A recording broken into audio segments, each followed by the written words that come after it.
Yes, sir. Yes, sir. Hey guys, welcome back. It's the boy, National IT. Today's video, I guess you guys saw from the title, I'm going to be telling a story about how I did the splits. I'm going to say pause off rip because just that title alone, without context, sounds weird. Yeah, I'm going to get into this. This is my second time recording this video actually, so like I kind of have some of what I was going to say in my head still, so it's going to be a little smoother. Also, way through recording the freaking camera that I'm using an actual camera right now. It was full. There was no more memory left, so I had to go buy more. So yeah, that was fun mid-video. Also, I just didn't have that much energy, which is ironic because I probably have even less right now.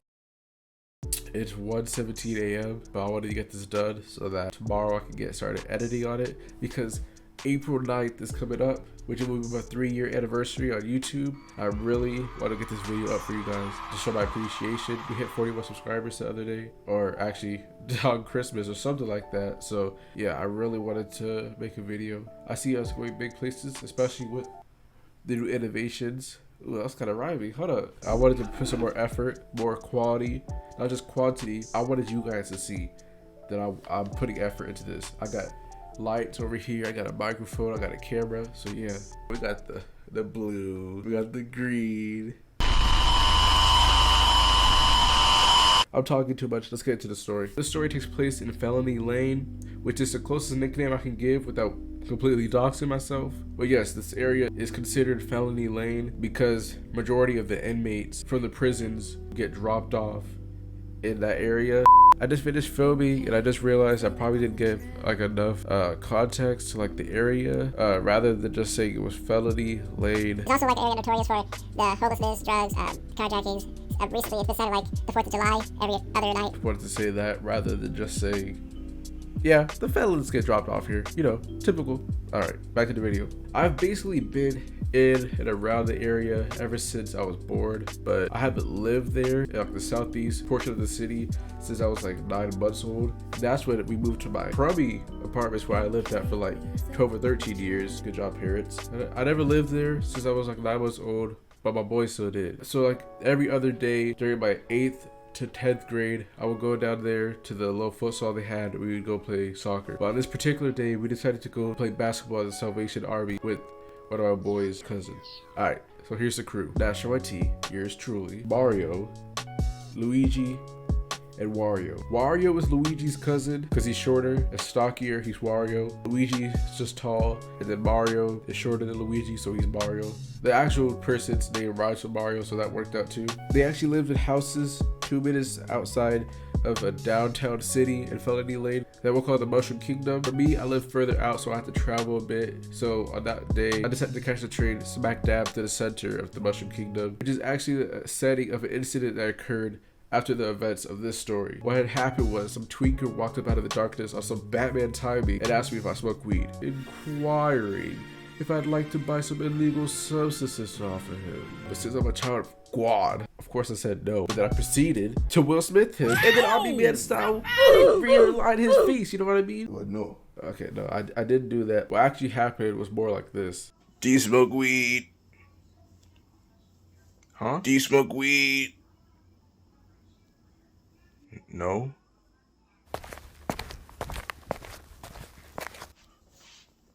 Do you smoke weed? I have no English. What the fuck? I got way worse, huh?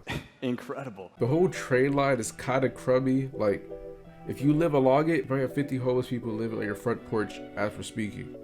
Alright, so me and the cast of Mario Party are running a few games. I'm showing off my Paul Pogba jersey that I just spent too much money on. Yeah, I don't know what happened to this. I think I must have put it in like the washer or something. It has some miscellaneous stains. Pause. The P and the A are coming off of this shirt. Spent $80 on this, bro. But clearly I didn't treat it right, as you'll find out. Mothers and their children are walking in and out of Salvation Army, and then all of a sudden some random middle schoolers come up out of the cut and they're eyeing us down, not like in a challenging way, but more of a like, oh shoot, there's older kids we could play with. Pause. They were obviously looking at us, Alpha Chad, wanting to join a game, and one of them actually asked us, but Mario shot them down immediately.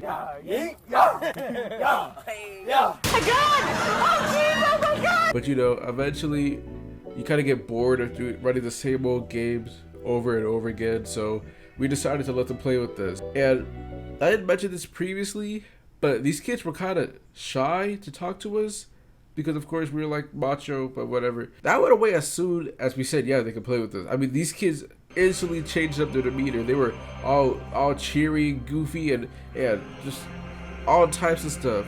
Like, they started giving us nicknames. Mine was like Shaq, Big Shaq, imagine all hot. And then it was Big Mac. Wario's nickname was just like midget or short or something because he was short. He was dang near the same height as the kids. These kids had the freaking confidence of a 25-year-old bodybuilder all of a sudden. So we're scrimmaging. I'm getting dunked on by 6th graders. I'm realizing how bad this is for my reputation. If these 3 idiots run off and tell people that I'm getting smashed on by a bunch of kids that are 3 to 4 years younger than me, I don't know what I'm about to do. And at this point in the game, we're kind of nearing the end, so I figured I gotta turn up the heat on these minors.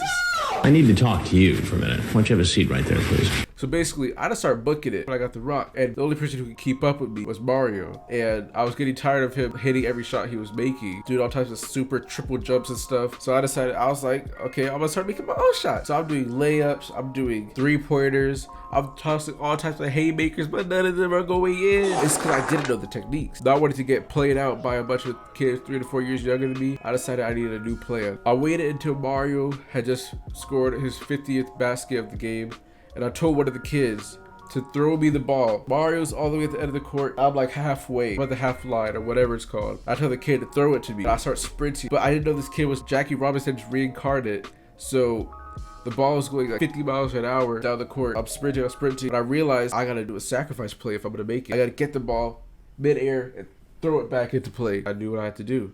I could see everything clearly. It was perfect. I went for it. But one mistake though. I forgot the court was the only flat area and the surrounding slope down. So as soon as I stepped out of bounds,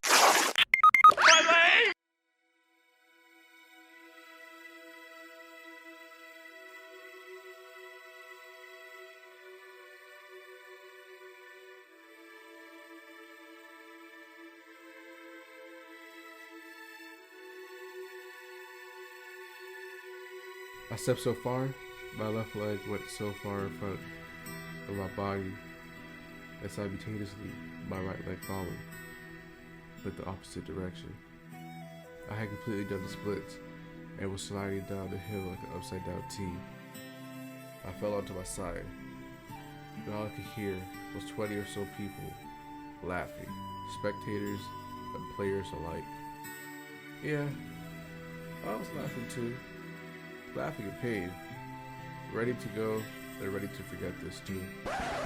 Not because I was embarrassed or anything, but because I knew that by the next morning my groin was gonna be feeling like HE double hockey sticks. I was ready to dip. We finished the game or whatever, but that's when I told the Nintendo crew it was time to pack it up. And you know what? Even as we were leaving, I told the kids, alright, y'all have a good one. You know what they did?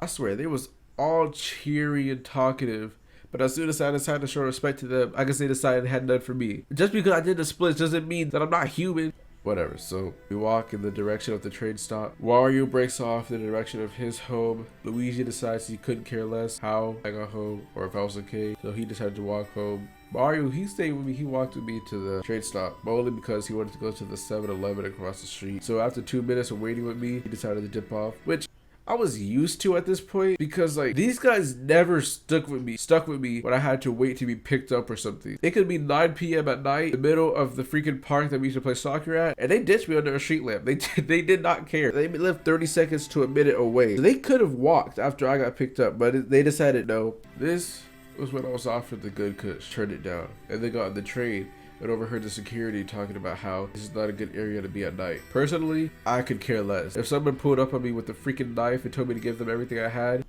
the camera stopped recording? Wait, when did the camera stop? At this point, I just wanted to go home and take a shower and try to forget everything that just happened. Like, if someone pulled up on me with a knife and told me to give them everything I had, I wouldn't care. Being stabbed at that point would have felt euphoric. Nothing mattered anymore. I realized how minuscule the choices I make were. All because I did the splits. Alright, and that, guys, is the story. I really hope you guys liked it. I'm probably going to watch over this and see that I didn't like it again. Probably have no energy, but I don't care. We hit 41 subscribers. It's been 3 years in the making. I probably should have more than 41 subscribers. That's on me. But anyways, you know, just like I showed you guys appreciation, I think I'm gonna start doing shout outs of the day. Not just people that are smaller than me. I want to shout out people I just appreciate. So today, I'm gonna do 3 YouTubers that I really like. Those YouTubers being Prims Hood Cinema, Moist Critical, and Mr. Gigi. They're all really funny guys. None of them really overuse edits or use edits to the point that I might do. If you actually pay attention to just 10 seconds of one of my videos, you'll see I do like 30 jump cuts in a 10-second period. They're all just naturally funny, so go check them out. Especially Prims Hood Cinema, because I think he has the least subscribers out of everyone. A quick rule of thumb: give people their flowers while they're still here, because they can't smell it after they pass away. You know, gravestones don't do sniffing for them. So Natural IT signing out. Until next time, peace.